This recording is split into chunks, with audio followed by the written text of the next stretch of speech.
بسم اللہ الرحمن الرحیم۔ السلام علیکم۔ بنی اسرائیل میں ایک بہت ہی عبادت گزار لکڑہارا تھا۔ اس کی بیوی بنی اسرائیل کی عورتوں میں سب سے زیادہ حسین و جمیل تھی۔ دونوں میاں بیوی ہنسی خوشی زندگی گزار رہے تھے۔ جب اس ملک کے بادشاہ کو لکڑہارے کی بیوی کے حسن و جمال کی خبر ملی تو اس کے دل میں شیطانی خیال آیا اور اس نے تہیہ کر لیا کہ میں کسی طرح اس عورت کو ضرور حاصل کروں گا۔ چنانچہ اس ظالم و شہوت پرست بادشاہ نے ایک بڑھیا کو اس لکڑہارے کی بیوی کے پاس بھیجا تاکہ وہ اسے ورغلائے اور لالچ دے کر اس بات پر آمادہ کرے کہ وہ لکڑہارے کو چھوڑ کر شاہی محل میں ملکہ بن کر زندگی گزارے۔ چنانچہ وہ مکار بڑھیا لکڑہارے کی بیوی کے پاس گئی اور اس سے کہا، تو کتنی عجیب عورت ہے کہ اتنے حسن و جمال کے باوجود ایسے شخص کے ساتھ زندگی گزار رہی ہے جو نہایت مفلس اور غریب ہے، جو تجھے آسائش و آرام فراہم نہیں کر سکتا۔ اگر تو چاہے تو بادشاہ کی ملکہ بن سکتی ہے۔ بادشاہ نے پیغام بھیجا ہے کہ اگر تم لکڑہارے کو چھوڑ دے گی تو میں تجھے اس جھونپڑی سے نکال کر اپنے محل کی زینت بناؤں گا، تجھے ہیرے جوہرات سے آراستہ و پیراستہ کر دوں گا، تیرے لیے ریشم اور عمدہ کپڑوں کا لباس ہوگا، ہر وقت تیری خدمت کے لیے کنیزیں اور خدام ہاتھ باندھے کھڑے ہوں گے اور تجھے اعلیٰ درجے کے بستر اور تمام سہولتیں مل جائیں گی۔ بس تم اس غریب لکڑہارے کو چھوڑ کر میرے پاس چلی آ۔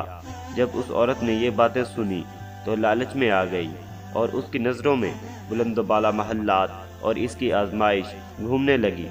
چنانچہ اس نے لکڑہارے سے بے رخی اختیار کر لی اور ہر وقت اس سے ناراض رہنے لگی۔ جب اس نیک شخص نے محسوس کیا کہ یہ مجھ سے بے رخی اختیار کر رہی ہے تو اس نے پوچھا، اے اللہ عز و جل کی بندی، تم نے یہ رویہ کیوں اختیار کر لیا ہے؟ یہ سن کر اس لالچی عورت نے مزید سخت رویہ اختیار کر لیا۔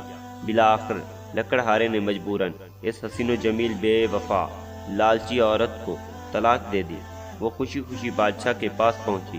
بادشاہ اسے دیکھ کر بھولا نہ سمایا۔ اس نے فوراً اس سے شادی کر لی۔ بڑی دھوم دھام سے جشن منایا گیا۔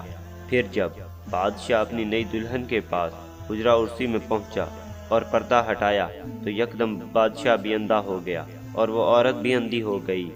نہ تو وہ عورت اس بادشاہ کو دیکھ سکی، نہ ہی بادشاہ اس لالچی و بے وفا عورت کے حسن و جمال کا جلوہ دیکھ سکا۔ پھر بادشاہ نے اپنی دلہن کی طرف ہاتھ بڑھایا تاکہ اسے چھو سکے، لیکن اس کا ہاتھ خشک ہو گیا۔ پھر اس عورت نے بادشاہ کو چھونا چاہا تو اس کے ہاتھ بھی خشک ہو گئے۔ جب انہوں نے ایک دوسرے سے بات کرنا چاہی تو دونوں ہی بہرے اور گنگے ہو گئے اور ان کی شہوت بالکل ختم ہو گئی اور وہ دونوں بہت پریشان ہوئے۔ صبح جب خدام حاضر خدمت ہوئے تو دیکھا کہ بادشاہ اور اس کی نئی ملکہ دونوں ہی گنگے بہرے اور اندھے ہو چکے ہیں اور ان کے ہاتھ بھی بالکل بیکار ہو چکے ہیں۔ جب یہ خبر اس دور کے نبی علیہ السلام کو پہنچی تو انہوں نے اللہ عز و جل کی بارگاہ میں ان دونوں کے بارے میں عرض کی تو بارگاہ خداوندی عز و جل سے ارشاد ہوا، میں ہرگز ان دونوں کو معاف نہیں کروں گا۔